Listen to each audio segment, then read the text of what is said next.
종합제TV 시청자 여러분 안녕하십니까. 2023년 9월 24일 오후 4시입니다. 이제 이재명 더불어민주당 대표의 구속 여부는 오는 26일 법원의 영장실질심사에 달렸습니다. 그러면은 구속영장이 기각될 것이냐 아니면 발부될 것이냐 한번 논해보기로 하겠습니다. 결론부터 말씀드린다면은 구속영장이 발부될 가능성이 매우 높습니다.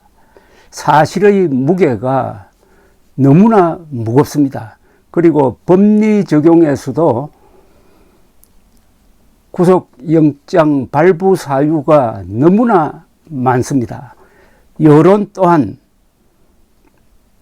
이재명 대표에게 유리하지 않습니다. 무엇보다도 국회가 회기 중인데도 불구하고 체포 동의를 했습니다.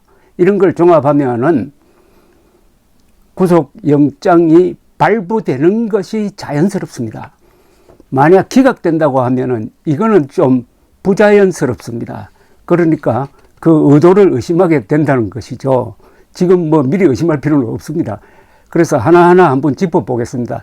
대충 뽑아보니까 한 7개 항목이 나옵니다. 구속영장이 발부될 수밖에 없는 7가지 이유가 나열이 되는데, 첫째는 범죄의 중대성입니다. 백현동 개발 특혜, 그리고 대북 불법 송금 사건 등은 범죄가 너무나 엄청납니다. 징역형으로 하면 30년 이상 또는 무기징역까지 나올 수 있는 규모입니다.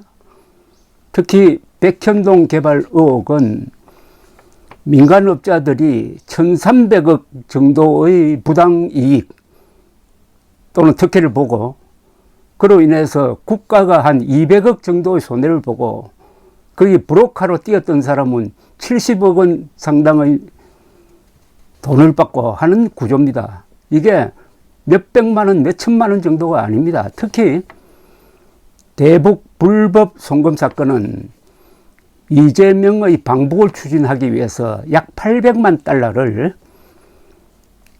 조폭 출신 사업가 김성태가 북한의 천안함 폭침 지령자 김명철에게 갖다 준 돈이니까 이거는 유엔 제재를 위반하고 주적을 도운 행위로서 이건 국가반역죄에 해당합니다.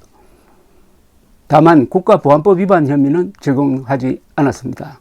또다시 밝혀진 사실은 이번 구속영장 청구 과정에서 이재명 경기도지사는 공문으로 북한 측에 방북 성사되면은 약 2천억 원, 즉 쌀 10만 톤을 보내겠다는 문서 약속을 한 사실도 밝혀졌습니다.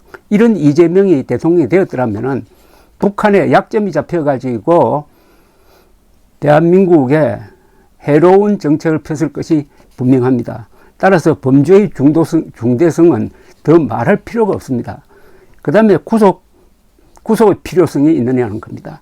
보통 구속의 필요성이 있을 경우에는 영장 발부를 할 때 이렇게 씁니다. 범죄가 소명되고 도주 또는 증거인멸의 위험성이 있다, 이렇게 씁니다. 첫째, 도주의 위험성은 없습니다. 범죄 소명은 거의 확실합니다. 왜냐? 공범들이 이미 20여 명 미리 구속되어 있습니다. 자, 이제 증거인멸인데 이 증거인멸의 가능성이 구속 사유에서 가장 중요합니다. 증거인멸을 계속 한다면은 이건 다른 거 볼 필요도 없이 구속영장이 떨어져야 하는데, 이 부분에 대해서 한동훈 법무장관은 지난 21일 국회에서 아주 자세한 설명을 했습니다.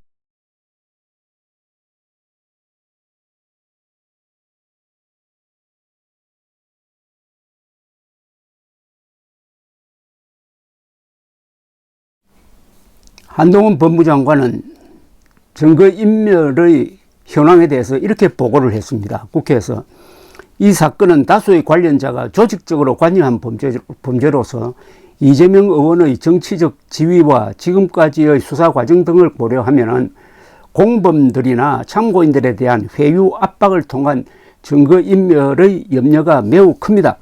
백현동 사건과 관련하여 이재명 의원은 국토부 협박으로 용도지역 변경을 허가해 줄 수밖에 없었다는 등 사후에 급조된 허위 사실관계를 주장하면서 사건 관련자들에게 말을 맞추기 위한 가이드라인을 제시한 바가 있고, 바로 그 내용의 공직선거법 위반 허위사실 공표죄로 재판을 받고 있습니다. 게다가 이재명 의원이 공직선거법 위반으로 기소가 되자 본인이 직접 또는 전형수 비서실장 등 측근들을 동원하여 백현동 사건의 용도지역 변경 등 업무를 담당했던 공무원들에게 마치 국토부에서 용도지역 변경을 협박했던 것처럼 진술해 달라고 집요하게 회유 또한 압박한 사실도 드러났습니다. 대북 송금 사건에서는 민주당 관계자들에 의해 경기도 내부 공문, 증인신문 녹취록 등 관련 수사와 재판 기록이 유출되고 재판의 증언을 SNS에 게시해서 다른 증인들을 압박하는 등 비상식적인 증거인멸과 조작 시도가 있어 왔습니다. 이 정도면은 구속영장을 발부하지 않을 수 없다라는 생각이 확실하게 드는 것입니다. 그 다음에 세 번째 중요한 게, 회기 중에 체포동의안이 들어왔는데 국회가 가결시켰습니다. 즉 체포에 동의하고 그 다음에 구속영장 실질심사를 받으라, 이렇게 된 거죠. 이 국회 결의는 사실상 이재명의 구속에 동의한 것으로 간주해도 크게 틀리지 않습니다. 특히 회기 중 구속영장 청구에 대해서 체포 동의를 국회가 해주었다는 점, 이건 정치적인 의미가 큽니다. 그 다음에 네 번째, 공범 또는 관련자가 이미 20여 명이 구속되어 있습니다. 그래서 이 사건의 구조는 이재명이 꼭대기에 있는데 밑에 하수인 비슷한 사람들이 이렇게 수십 명 구속되었는데 정작 주범격에 해당하는 사람이 구속 안 된다고 하면은 대한민국 사법의 신뢰도가 급전직하하는 거 아니겠습니까? 구조상으로도 있을 수 없는 구조다, 이겁니다. 다섯 번째, 형평성의 문제입니다. 박근혜, 이명박 두 전직 대통령은 그 죄질이, 혐의가 이재명에 비교하면 몇십 분의 1도 안 됩니다. 그런데도 구속되었고 구속재판을 받았습니다. 여섯 번째, 여론이 이재명 편이 아닙니다. 최근의 갤럽 조사에 의하면 영장 청구가 정당하다가 46%, 부당하다가 37%였습니다. 상당한 차이로 여론이 검찰을 돕고 있습니다. 그 다음에 일곱 번째, 단식의 불순성입니다. 그동안 이른바 단식, 소위 단식이라는 걸 했는데 단식의 목적이 구속 안 되기 위한 몸부림이었다라는 사실이 여실히 드러났습니다. 그리고 국회가 체포동의안을 가결시킨 다음에 이재명이 보여주는 태도는 전혀 반성이 없고 오히려 당원들을 부추겨 가지고 동의안 가결에 참여한 국회의원들, 한 사람 한 사람이 헌법기관입니다. 그 국회의원들을 색출하라는 식의 일종의 선동을 하고 있는 것 아니냐 하는 의심을 정당화하고 있습니다.